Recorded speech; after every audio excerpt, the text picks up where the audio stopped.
minulla on pikkunen tämmönen maistelutesti. Että me just tossa käytiin viime kesänä Kreikassa. Minä kävin. Niin. Sitten siellä oli tämmösiä karkkeja. Sitten tämmönen vatukka tai vadelmakarkki. Tää maistuu ihan hyvältä. Niin kun, siis, joo, näitä on 2 värisiä, tämmönen musta ja sen lisäksi sitten tämmönen pinkki. Mut joo, nää on aika hyviä. Siis todella hyviä. Että, maistetaan eka tää musta.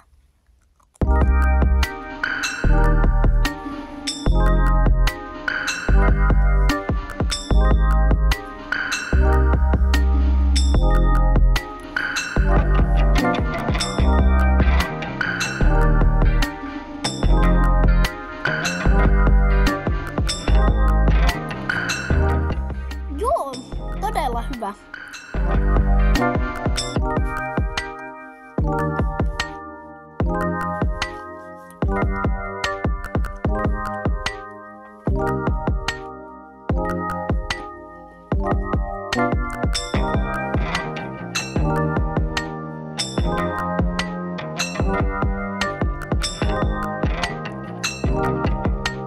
Todella hyvää.